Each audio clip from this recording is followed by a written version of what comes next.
ലോകസഭാ തിരഞ്ഞെടുപ്പാണെങ്കിലും ഒരു പഞ്ചായത്ത് തിരഞ്ഞെടുപ്പാണെങ്കിലും ഒരു college union തിരഞ്ഞെടുപ്പാണെങ്കിൽ പോലും സ്ഥാനാർത്ഥിയുടെ വിശ്വസനീയത എന്ന് പറയുന്നത് വളരെ പ്രധാനപ്പെട്ട ഘടകമാണ്. തിരുവനന്തപുരത്തെ സമ്മതിദായകർ വോട്ട് ചെയ്യുന്നതിന് മുമ്പായിട്ട് ചില കാര്യങ്ങൾ ഡോക്ടർ ശശി തരൂരിനെ കുറിച്ച് മനസ്സിലാക്കിയിരിക്കുന്നത് കൊള്ളാം എന്നാണ് തെരഞ്ഞെടുപ്പ് അടുത്ത ഘട്ടത്തിൽ ഞാൻ പറയാൻ ആഗ്രഹിക്കുന്നത്.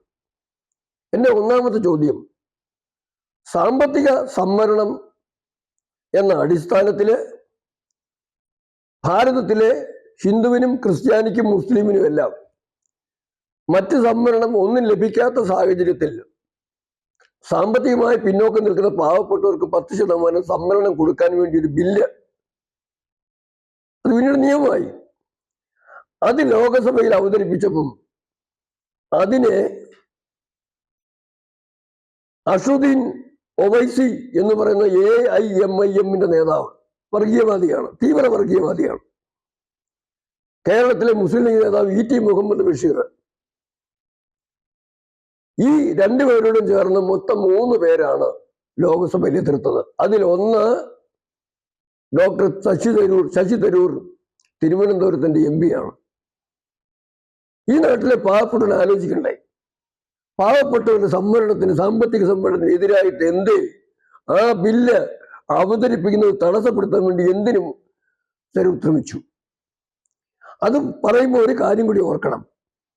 ഡോക്ടർ ശശി തരൂരിന്റെയും അദ്ദേഹം പ്രതിനിധാനം ചെയ്യുന്ന ഇന്ത്യൻ നാഷണൽ കോൺഗ്രസിന്റെയും അവരോടൊപ്പം നിൽക്കുന്ന INDIA മുന്നണിയുടെ ഒക്കെ പരിശ്രമം എന്ന് പറയുന്നത് ഭാരതത്തിലെ ഹൈന്ദവ സമൂഹത്തെ എങ്ങനെയെങ്കിലും ഭിന്നിപ്പിക്കുക, ഭിന്നിപ്പിച്ചില്ലാതാക്കുക.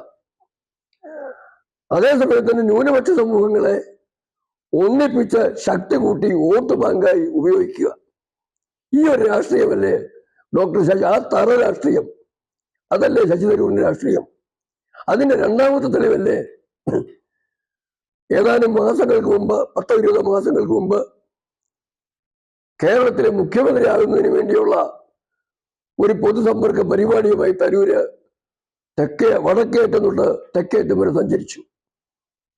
ആ സഞ്ചാരത്തില് മുസ്ലിം മതമേലധ്യക്ഷന്മാര്, ക്രിസ്ത്യൻ മതമേലധ്യക്ഷന്മാര്, അതുപോലെ ചില പ്രത്യേക സമുദായങ്ങളുടെ നേതാക്കള്, അവരിലൊക്കെ പെട്ട രാഷ്ട്രീയക്കാരെയും കണ്ടു.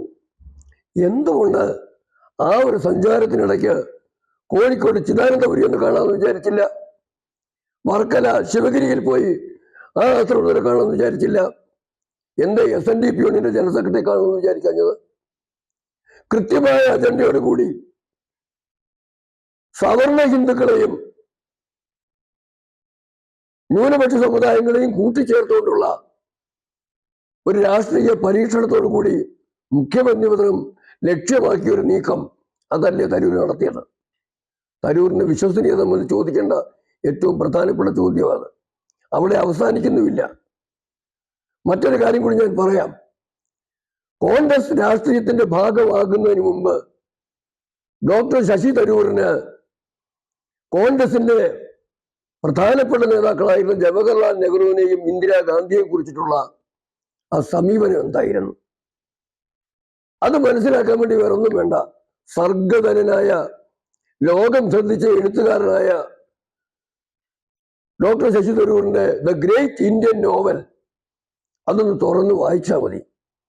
അതിലെ പല പരാമർശങ്ങളും കേരളത്തിൽ മുമ്പ് വിവാദമായിട്ടുണ്ട്. ഞാൻ പറയാൻ വരുന്ന വേറൊരു കാര്യമാണ്, ആ നോവലില് ജവഹർലാൽ നെഹ്റുവിനെ ശശി തരൂർ അവതരിപ്പിച്ചിരിക്കുന്നത് അന്ധനായ, വിഷയലംബടനായ ധൃതരാഷ്ട്രമായിട്ടാണ്. അതോ കഴിഞ്ഞില്ല, ഇന്ദിരാഗാന്ധിയോ 100 പുത്രന്മാരുടെയും ഒരു പുത്രിയുടെയും, ദുര്യോധന സഹോദരന്മാരുടെ എല്ലാം ആ 101 പേരുടെയും ആസുര ശക്തിയെ ഒന്നിച്ച് കൂട്ടിയെടുത്താൽ എങ്ങനെ ഉണ്ടാവോ ആ സമാഹരിക്കപ്പെട്ട ശക്തിയുടെ പ്രതീകമായി ഒറ്റ മകൾ പറഞ്ഞെന്നാണ് പറഞ്ഞത്. ആ മകൾക്ക് പേര് കൊടുത്തത് പ്രിയ ദുര്യോധനി.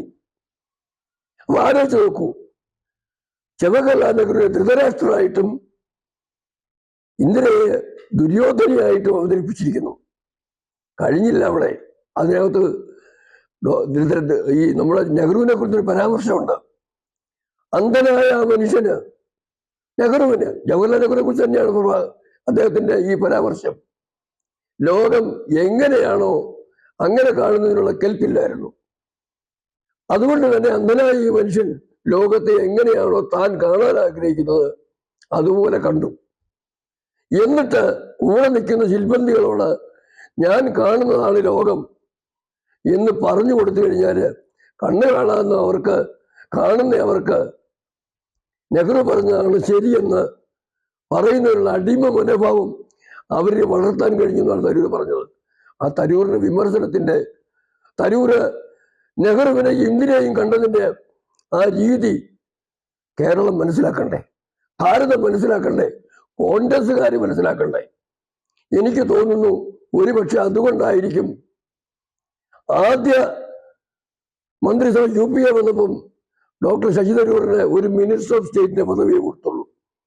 അദ്ദേഹത്തിന്റെ ആ ഒരു ഇല്ലാത്ത വിശ്വപൗരത്വം ഉണ്ടല്ലോ, അതൊക്കെ വെച്ച് പറയുന്നത് പോലാണെങ്കിൽ എക്സ്റ്റേണൽ അഫയേഴ്സ് മിനിസ്റ്റർ എങ്കിലും ആക്കണമായിരുന്നു, ആക്കിയില്ല.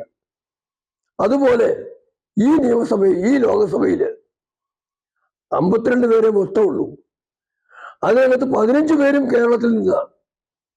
പ്രാഗൽഭ്യം വെച്ച് നോക്കിയാൽ അതിൽ 2 പേരിൽ ഒരാളാണ് ഡോക്ടർ ശശി തരൂരും മനീഷ് തിവാരിയും. ആ ശശി തരൂരിനെ ലോകസഭാ പാർട്ടി നേതാവാക്കാതെ താൻ പറയുന്നതെന്നാണെന്ന് അദ്ദേഹത്തിന് വരെ അറിയാത്ത അതിരഞ്ജൻ ചൗധരിയെ നേതാവാക്കി വെച്ചിട്ടുണ്ട്. എന്തേ കോൺഗ്രസ് ലോകസഭാ കക്ഷിയുടെ നേതാവാക്കി പോലും ഇദ്ദേഹത്തെ എടുത്തില്ല? അടുത്ത ചോദ്യം, മല്ലികാർജുൻ ഖർഗെ, അദ്ദേഹത്തിനെതിരെ ഡോക്ടർ ശശി തരൂർ കോൺഗ്രസിന്റെ പ്രസിഡന്റായിട്ട് മത്സരിച്ചപ്പം അവരിൽ ആരാണ് മിടുക്കനെന്ന കാര്യത്തില് എനിക്കൊന്ന് രാഹുൽ ഗാന്ധിക്കും സോണിയാഗാന്ധി ഒഴിച്ചു കഴിഞ്ഞാൽ വേറെ ലോകത്താർക്കും സംശയമില്ലായിരുന്നു. പക്ഷെ അവരവസരം കൊടുത്തില്ല. എന്തേ കാരണം? അവർക്കറിയാമായിരുന്നു ഈ മനുഷ്യന്റെ ക്രെഡിബിലിറ്റി, വിശ്വസനീയത. അത് ഒരു കാലത്ത് നെഹ്റു കുടുംബത്തെ, അതിന്റെ ലക്ഷക്കണക്കിന് കോപ്പികളാണ് വിറ്റഴിച്ചത്. ഗ്രേറ്റ് ഇന്ത്യൻ നോവലില് വേണമെങ്കിൽ പറയാം ഇതൊരു ആഖ്യായികയല്ലേ എന്ന് ചോദിക്കാം. പക്ഷേ ഒരു സർഗ സൃഷ്ടി നടത്തുമ്പോൾ ആഖ്യായിക എഴുതുമ്പോഴാണ് സത്യം പുറത്തു വരുന്നത്. അതിനകത്ത് വേറൊന്നും ആലോചിക്കേണ്ട ആവശ്യമില്ല. രാഷ്ട്രീയക്കാരൻ വിശകലനം ചെയ്യുമ്പോഴത്തേക്ക് അതെനിക്ക് നേട്ടമാണോ കോട്ടമാണോ എന്ന് ആലോചിക്കും. മറ്റേത് കാണുന്ന സത്യം അതുപോലെ എഴുതും. എൻ്റെ ചുരുക്കത്തിൽ കൃത്യമായ ചോദ്യം, കോൺഗ്രസ്സുകാർക്ക് വിശ്വസിക്കാൻ കൊള്ളാത്ത, വിശ്വസനീയനല്ലാത്ത, കോൺഗ്രസ് ഒരു ഉത്തരവാദിത്വം ഏൽപ്പിക്കാൻ തയ്യാറാവാത്ത ഡോക്ടർ ശശി തരൂരിനെ എന്തുകൊണ്ട് തിരുവനന്തപുരത്തെ സമ്മതിദായകർ സ്വീകരിക്കണം, വീണ്ടും ഒരു അവസരം നൽകണം? മാത്രമല്ല, തിരുവനന്തപുരത്ത് ഭാഗ്യവശാൽ അതെല്ലാം വെച്ച് താരതമ്യം ചെയ്യുമ്പം അവിടെ വേറെ ഓപ്ഷൻ വന്നിട്ടുമുണ്ട്. തിരുവനന്തപുരത്തിന്റെ ചരിത്രം, വികസനത്തിന്റെ ഭാവി ഭദ്രമാക്കാൻ കഴിവുള്ള ഒരു സ്ഥാനാർത്ഥി വന്നിട്ടുമുണ്ട്, ശ്രീ രാജീവ് ചന്ദ്രശേഖർ. ഈ സന്ദർഭത്തിൽ എന്തുകൊണ്ട് ഡോക്ടർ ശശി തരൂരിന് വേണ്ടി വീണ്ടും നമ്മൾ ഒരു സമ്മതിദായകർ പിന്തുണ കൊടുക്കണം എന്നുള്ള കാര്യത്തിന് കൃത്യമായ ഉത്തരം വേണം. ഇതെല്ലാവരെക്കാട്ടി കൂടുതൽ ചിന്തിക്കേണ്ടത് കോൺഗ്രസ്സുകാർ തന്നെയാണ്. ഇതാണ് എനിക്ക് പറയാനുള്ളത്.